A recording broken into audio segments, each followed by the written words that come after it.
Lamar Jackson is officially signed. The 2023 NFL draft is officially complete as well, and things are starting to slow down a little bit during the 2023 offseason. So we take a look at post-draft roster predictions for the Ravens, who makes it on offense, who makes it on defense. We get into that, as well as what happened over the weekend at rookie minicamp, what John Harbaugh had to say, and what the rookies had to say about their new situation in Baltimore. All that and more coming up next here on this episode of Locked On Ravens. You are Locked On Ravens, your daily Baltimore Ravens podcast, part of the Locked On Podcast Network, your team every day.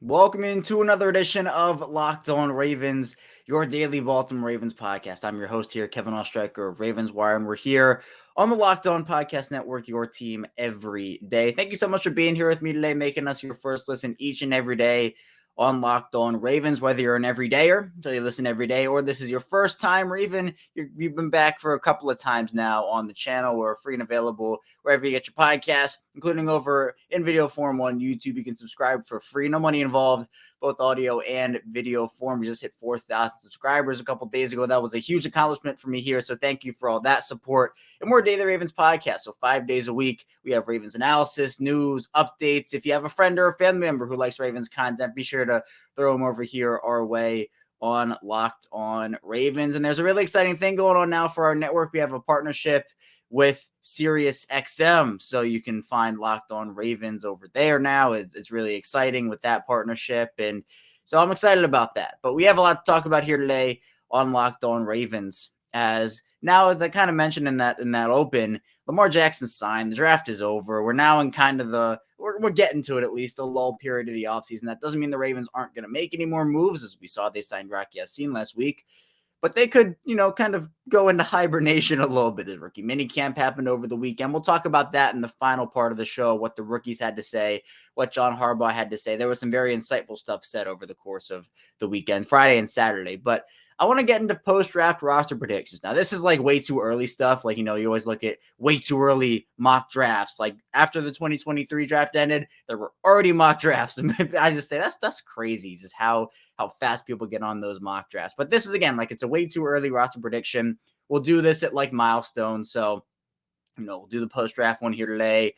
We'll probably do like a post mini camp or post training camp. We'll do a couple along the way. Is the roster, kind of take shape a little bit more. And look, I acknowledge, I talked about it, how the Ravens don't necessarily have all their guys on their roster right now. So we'll take a look at who might be signed, what positions they could value, what positions maybe they cut out a little bit. But I will say it actually was a bit easier than I thought it would be. I did my first roster prediction, and I actually left like I had 52 out of 53. So I got to add an extra guy there. So that was really fun. We'll talk about the offense in the first segment, defense in the second segment. Let's get to it now here. Let's start offense. Quarterback-wise, I think it's going to be two quarterbacks right now. Obviously, the question is, would they keep three? Would it be Anthony Richardson? I have it at 2 with Lamar Jackson. And isn't that great? We get to say, yeah, Lamar Jackson is going to be a part of this roster in 2023. There was a lot of uncertainty with that, but I'm very glad Lamar is going to be a Raven here for the next at least 5 years. So that'll be fun. And then Tyler Huntley obviously is the backup. 2 Pro Bowl quarterbacks, by the way. Do not want to take that away from either of those guys, but I do think it'll be 2. And actually for Anthony Brown, I don't think he's even on the practice squad this year. Not because he's not going to play well in the preseason. I think he will. But I think another team is going to see it. It was honestly a kind of a long shot. He made the practice squad last year. Luckily, they got him on there. But this year, I think a team will see it, and a team will claim him if the Ravens cut him. And look, those are the decisions you have to make here. I think keeping 2 quarterbacks is the right move, especially with that 53rd spot I said I had, I could have put Anthony Brown on here, but I think it's better to maybe take an extra offensive lineman, an extra safety, an extra linebacker. So I decided to leave Anthony Brown off. I would hate to lose Anthony Brown if I were the Ravens, but I'm going 2 quarterbacks, Lamar Jackson and Tyler Huntley. Next, let's get to running back. This might be my first controversial one here. I kept 4. I kept 4 running backs here. J.K. Dobbins, Gus Edwards, Justice Hill, and Keaton Mitchell. Now, there's obviously the, perspective of running backs across the league, and obviously I think perspective of how certain people view the position in terms of how valuable it is. Despite Todd Monken coming in, despite the improvements I think Baltimore's going to have with their passing offense, I still think running back and the running game is going to be a huge part of what this team does. Now, I'm going to expect a shift. It's not going to be as run dominant as it was. I think you air that ball out with Lamar Jackson, let him show off that arm talent. But I think as we've kind of talked about the pass offense, talked about the wide receivers, talked about Lamar, we've forgotten about the running back position, about how dominant J.K. Dobbins can be when healthy. Gus Edwards, Justice Hill, I think, showed some flashes last year. And Keaton Mitchell's so explosive to me. So there's an argument to keeping 3 and then maybe taking an extra offensive lineman, extra safety, extra corner, linebacker, defensive lineman, etc. I don't know. I think to me, though, I keep the running back and keep Mitchell, who I think is going to have a phenomenal training camp, a phenomenal preseason. And that's a guy that I think you might be able to sneak on the practice squad. Like, I don't think, Keaton Mitchell's an automatic loss if you cut him and if he goes somewhere else. I don't think that's an automatic. But I don't know. I feel like he's going to have a great preseason. Baltimore's going to value his ability as an explosive runner, as a pass catcher. He can do stuff as well, where we just haven't seen it out of Dobbins and Edwards and even Hill. And I'm not saying they can't do that, but it just hasn't been a staple of the offense. It wasn't, at least under Greg Roman. So I'm excited to see what that group can produce, but I have 4. So Dobbins, Edwards, Hill, and Mitchell for me. Fullback, Patrick Ricard. This is a player that in this new Todd Monken offense, it's the big question, right? Where does he fit? Like, is he a player that they're going to try to trade, or are they going to move on from him in that contract? I think it's still worth it to have him around. I think his role is going to be pretty greatly reduced. Like, I think for what he means to a Greg Roman offense versus what he means to a Todd Monken offense, I think it's very different. Obviously, Todd Monken said stuff about, lining guys up in certain positions and trying to get his guys in the right spots every single play. That means Patrick Ricard is not going to be running routes for the most part, like Greg Roman had him doing. So I still think Ricard makes the roster, but I think his role is going to be reduced in this offense. Then wide receiver wise, if you're an everyday, or my stance on receivers, I think it's going to be 6. I think that's the sweet spot, right? 5, I think it's just a little too little, and then 7, I think is a little too many. So 6 it's always been that sweet spot for me, honestly. And obviously, depending on the personnel, like, I think you can make an argument more this year as you could, as opposed to last year. That this is a year where it makes sense to keep 7 if you were to take that route. There are a couple of positional battles here. Obviously, I think the one for the number 4 spot between Devin Duvernay and Nelson Aguilar is going to be very enticing, although those guys to me are locks. Like, I think they make the roster. But the 6th wide receiver position, it can go a lot of ways. James Prochet, Tylan Wallace, Shamar Bridges, Dante Demas, all those guys. My wide receiver room post-draft, Odell Beckham, Rashad Bateman, Zay Flowers, Devin Duvernay, Nelson Aguilar, Dante Demas. And my reasoning for picking Dante Demas is I do think he's going to have a very strong training camp in preseason, first of all. But as I've talked about, and if you're an everyday, you know this, I like the size he brings. 6'3", 6'4" guy that brings that size to the table. As good as Odell is, as good as Rashad Bateman can be, as good as Zay Flowers is, and that potential, they're not the biggest wide receivers. They can play up, like they can play bigger than their size. But I think just having that jump ball wide receiver, they have, like, Mark Andrews can be that jump ball guy for them in the red zone for sure. And obviously Beckham and Bateman and Flowers can make those catches. But to have the 6'4" guy who you throw the ball up there and he can dunk on you and you can throw it because he has that higher catch point, I think that's valuable. So I picked Dante Demas, James Prochet, Tylan Wallace. Maybe they have good training camps and preseasons. They just haven't shown it to me in the regular season. And you can be a preseason, a training camp warrior all you want to, but if you're not producing in the regular season, you're not helping the team when it matters, and playoff contributions as well. So to me, I'm picking Dante Demas. I think it's just time for a reset with the younger wide receivers here, and I think Dante Demas can bring that to him. So that's where I'm going. Tight end wise, I think they keep 3, and it's the obvious 3: Mark Andrews, Isaiah Likely, Charlie Kohler. There was a much bigger need in the Greg Roman offense for 4 tight ends, right? That's what it was, 4 tight ends, 5 tight ends, all this heavy personnel. I think they still run heavy personnel action. I just don't think it's going to be as prevalent. Obviously, with the investment in a wide receiver, you're not going to be a primarily heavy personnel use offense when you have a bunch of things you can run with 3 wide receiver sets plus Mark Andrews or 4 wide receiver sets as well. Like, you have the talent to do that now. You don't have to run all this heavy personnel on all 3 downs of a drive, let's say. So I think for me, 3 tight ends, this was pretty easy for me. Honestly, I don't think, maybe an undrafted tight end does something, but I picked Andrews, Likely, and Kohler there. Offensive lineman, I took 9 guys here. I was kind of teetering in between like the 8 to 10 range. So I said, you know what, let's go with 9 here. Obviously, the starters, at least my projected starting lineup here, Ronnie Stanley, Ben Cleveland, Tyler Linderbaum, Kevin Zeitler, Morgan Moses for now. We'll see how that shakes out. Then I had Patrick McCary in there, Daniel Faalele, Salah, my man Salah out of Oregon. I'm going to get the name right one day, I promise. And then John Simpson I picked as well. So I went more guard heavy than tackle. And obviously I think this depends on how you interpret Daniel Faalele. If you want to kick him inside to guard, then maybe I keep a David Sharp over John Simpson. If you view Daniel Faalele more as a backup tackle option, then I think John Simpson is kind of more guard depth could be. And again, maybe for Salah, you want to kick him inside early. Andrew Voorhees is someone I don't expect to play this year. He's probably an IR guy or a PUP guy to me, so he wouldn't count against the roster. But I think, again, this gives you enough options at both guard and tackle, and obviously center too, where you can put Patrick McCary in there as your 5th. Maybe the Ravens sign a center, or they get an undrafted guy who contributes there, and they keep him as the 9th offensive lineman. But I think this is a solid offensive group here. Again, 2 quarterbacks, 4 running backs, 1 fullback, 6 wide receivers, 3 tight ends, 9 offensive linemen. And that's what it is for the offensive side of the ball. But kind of on the defensive side of the ball, part of this in our second part of the show, we'll be talking about defensive lines, potential surprise moves, and potential players they could add that could make the roster a bit murky. So be sure to stay tuned to 10 to dive into on the show. But first, this episode is brought to you by Built Bar. And if you're looking for a delicious snack with don't want all the sugar and calories, then you need the best tasting protein bar ever and Built. And if you're like me, you want to make healthier snack choices, but you don't want to compromise on taste, I've got just the thing for you with Built Bars and Built Puffs. And what makes Built Bars so good is, for starters, they're covered in 100% real chocolate, and they only have 130 calories, 4 grams of sugar with a whopping 17 grams of protein. And now you don't even need to wait to get a box. Your ears have been talking about ordering Built Bars at Built.com, but now you can get them at your local Walmart or Sam's Club, while you can still get your specialty flavors over at Built.com. And that's right, head to your nearest Walmart today, walk to the pharmacy section, and grab yourself a box of Built Bars. You can pick up a 4-bar box of cookies and cream, double chocolate, or coconut puffing if you're close to a Sam's Club.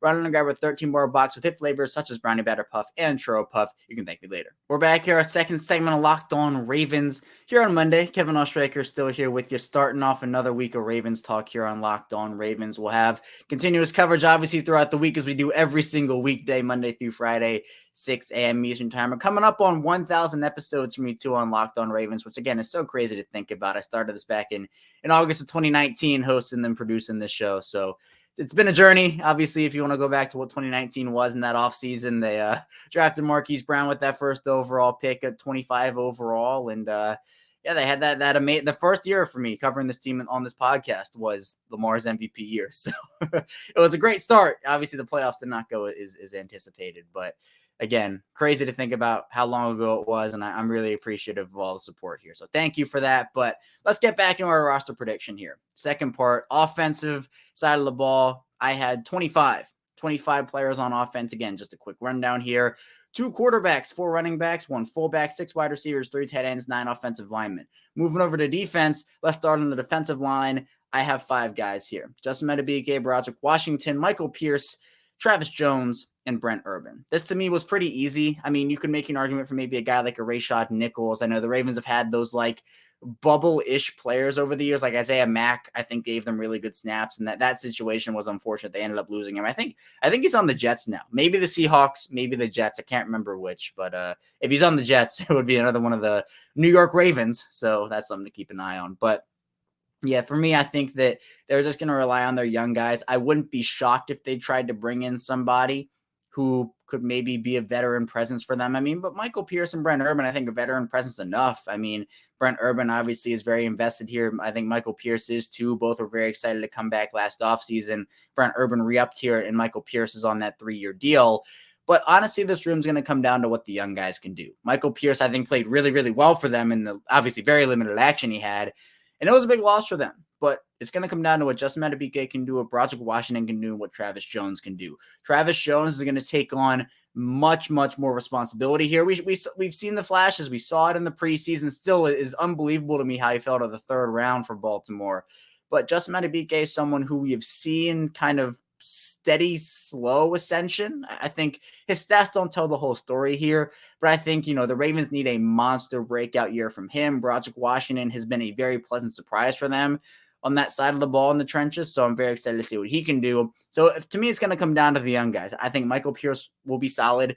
I think Brent Urban will have a role, but it's going to come down to Metabike Washington and Travis Jones if they don't sign or trade for a veteran, which I honestly, I'd be fine if they didn't. I like the room as it is. I think Calais Campbell's a pretty big loss for them. I've said that before, but at this point, it is what it is. You got to move forward. And to me, I think that while I'm a little I don't want to say worried. I don't want to say I'm worried about it, but I'm waiting to see. I'm waiting to see if the young guys can step up. If they do, awesome. You kind of don't have to worry about the position, but if they don't, and you're starting to struggle, let's say with run defense or getting pressure on the interior, then you got to start to worry about that. But 5 for now is going to be a big young guy year, hopefully, for those.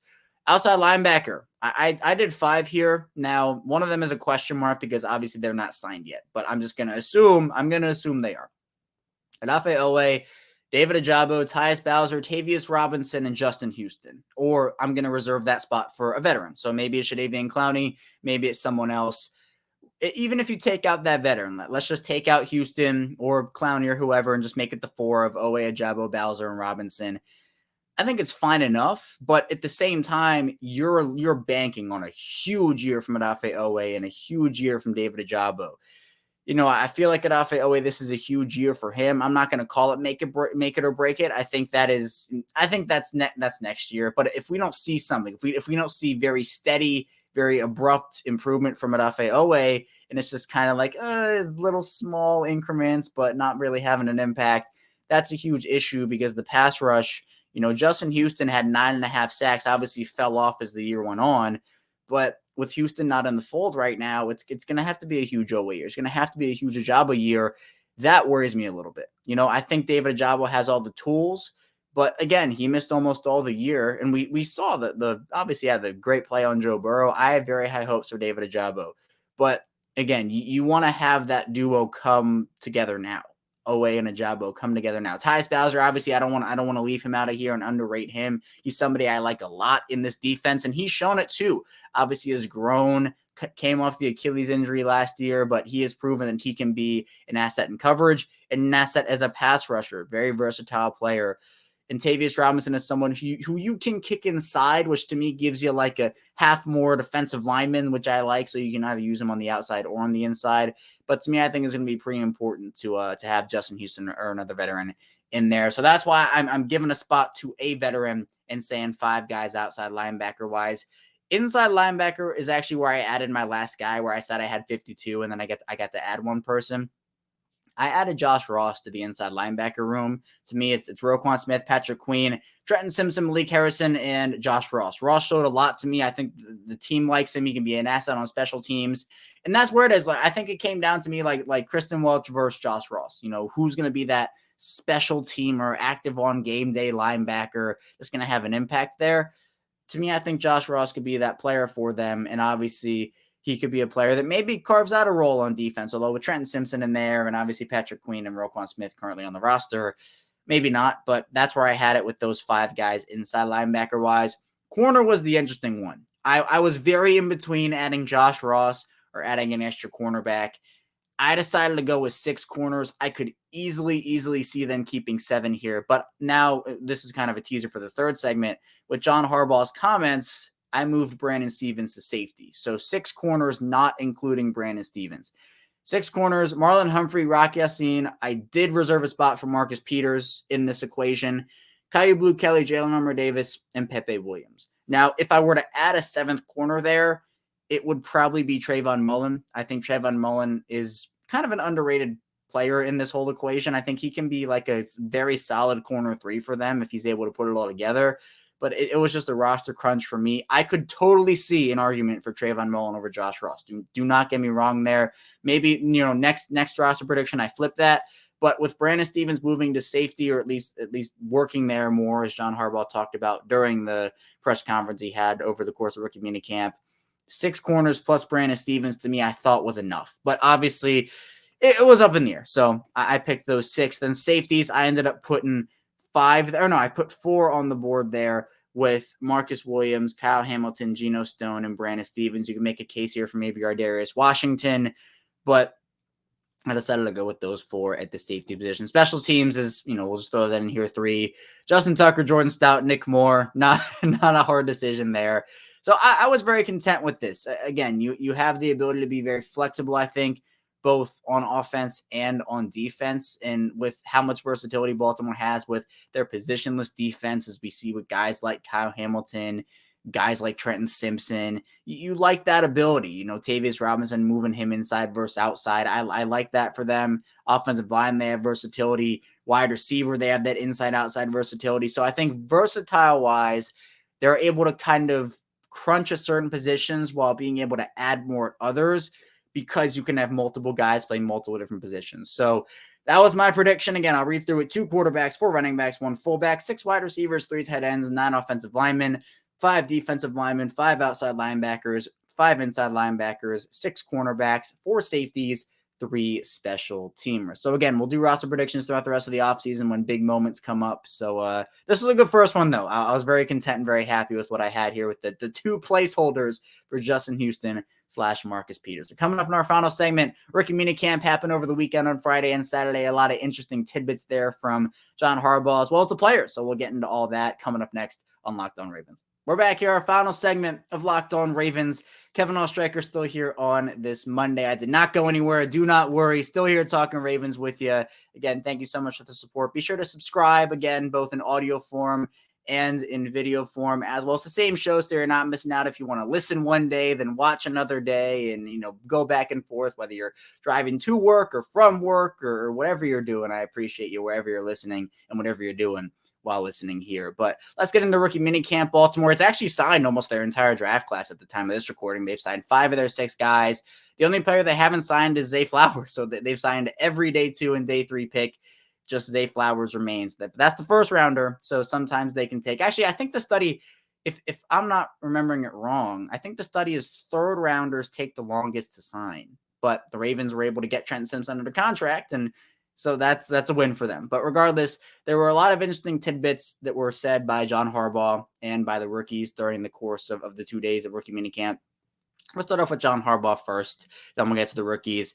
Now, when John Harbaugh was asked about Rock Ya-Sin and that signing, he said it doesn't close the door on Marcus Peters. Saying, you don't close the door on good players and good people. I don't know if Marcus Peters comes back or not. I know someone, pointed it out to me that he scrubbed his Instagram of all Ravens stuff. I don't know how long that's been, whether it was a right after the season thing or whether it was recent. If anybody knows, you can feel free to comment or tell me wherever on Twitter, Instagram, Facebook, wherever. But I think it just makes a lot of sense. Marcus Peters obviously has loved his time in Baltimore. Didn't really have a great year last year. I think, it's fair and safe to admit that. But again, as I've said, and again, everydayers know this, I've said it, is it can go 2 ways for Marcus Peters. Honestly, it's, the injury, he just needed a year to come back from it, and then he's going to be awesome again. Or, he's just getting up there in age. The injury was a pretty tough blow, and his career is on the downswing. It can be one of those 2 things. But the Rock Ya-Sin edition, I think, gives them the ability to risk that, where you're not relying on him to play 90% of snaps. You can use him as Jimmy Smith was used and kind of have him on a snap count as Jimmy Smith kind of was towards the end of his career there in Baltimore. I think you can do that route with Marcus Peters. So I'm on board with Marcus Peters coming back personally. I think it make a lot of sense for him. Also, John Harbaugh talked about Andrew Voorhees a little bit, pretty much said they all but ruled him out from playing this year, which does not surprise me whatsoever. Tore his ACL at the scouting combine. You're not going to come back from that in a short amount of time. So when they picked him, it was under the assumption that he would be a redshirt and he would, his first actual year would be 2024. Totally cool to pick though. But the Ravens, essentially said, he's not going to play this year. Then also said that Brandon Stevens will be focusing more on safety this summer. Now, this is really interesting to me. I personally, when you're talking about criticisms and kind of like the negatives of having this like versatile positionless defense type mentality, I think moving Brandon Stevens around, and this is totally up for debate. I know there are different opinions on this. I am more on the side that I think moving him around so much. I mean, look, he was a running back in high school, was a running back his first 2 years in college, UCLA, transferred to SMU and ended up being a corner there. Then the Ravens saw the corner stuff and said, we're going to move you to safety. Then the Ravens, his rookie season, he was the safety and kind of played that role. Then his second season, they say, yeah, we're going to work him more at corner. And then now his third year, they're moving him back to safety. I think that stunts growth personally. I think there's a way to kind of utilize these guys and move them around. And it's kind of like, again, it's almost like the Trenton Simpson question where how are you going to play him, when are you going to play him, and where are you going to play him? But with like Isaiah Simmons in Arizona and Xavier Collins in Arizona, they were moved around so much early on in their careers. I think it's done in growth, it's done in development. And I think Brandon Stevens, he's been moved around so much. He said, oh, we're going to corner, going to safety, going to corner, going to safety, corner, safety. It's just, for him, I would have preferred if Baltimore would have kind of picked a side and stuck with it at least just multiple years. Like the first 2 years, if you played safety, wasn't great. You tried him at corner, cool. Or if you try to work more corner his second season, but you play him at safety still, I feel like all the moving around is not good for him. That's just my opinion on that. But we're going to see if it works out. We're going to see if it works out for him. Trent Simpson, was very energetic at the mic, very, very happy, to be there. Definitely, says he's having fun, and actually said that Roquan Smith contacted him during the draft the night when he got drafted there. So he's a guy that I think is very motivated, very determined. I think we saw that after he got drafted with the emotional reaction with his family. Hung up on Eric DaCosta in the middle of the phone call, the middle of the pre-draft or the drafted phone call. So very excited, very, very emotional guy there, which I like. I like players that have that emotion and wear it on their sleeves. So I'm excited to have Trenton Simpson in Baltimore. Zay Flowers talked about kind of the speed of NFL practices, saying it's more sped up, it's urgent and part of the building process. And that's why it's so important to have these, where, back in 2020 when Patrick Queen and J.K. Dobbins with the COVID year, they didn't get this. And I think it's very important that these rookies do get that. And ended up saying that, him and Lamar Jackson have spoken about getting together in South Florida, possibly even next week. Those videos drop. Everybody's going to go crazy for those Lamar Jackson, Zay Flowers collaborations there. And also, with Lamar saying whatever he wants to do, let's do it. I'm with it. So he's excited to get to work there. Said Carmelo Anthony, Baltimore native, DM'd him. Speaking of basketball, pretty rough loss for the Nuggets last night. And Matt Ishbia, crazy quote unquote altercation with Nikola Jokic. I, shouldn't have held on to the ball personally, give the ball to Jokic, let him play. But that's going off on a tangent there. Carmelo DM'd Zay Flowers, and that was pretty cool. Then you have, I think a very solid foundation coming up for these guys when you're talking about training camp and the preseason, getting these rookies acclimated. Again, I don't think this is a draft class that is necessarily going to be everybody's contributing 90% of snaps, week 1 through week 18. I think Zay Flowers is going to play, and he's going to play a lot. But then when you talk about guys like Trenton Simpson and Tavius Robinson and some of these other players, I think you can develop those guys, especially, for Tavius Robinson, if you're bringing in Justin Houston, for Kai Blue Kelly, if you're bringing in Marcus Peters, etc. You don't have to play these guys a ton. Now, look, if they warrant it and their play warrants it, then fine. Like, if he's the best player on the field, put him on the field. Let him contribute 100%. But what I'm saying is you don't have to rush them. If they're not ready, you don't have to rush them on the field. So I'm excited about the rookie class, especially for the future. But I think they can contribute a lot this year too. That's all I have for you here today on Locked On Ravens. Thank you so much for tuning in today. When we get back here tomorrow, more Ravens talk, of course, from us. So be sure to stay tuned for that. And I'll see you right back here tomorrow.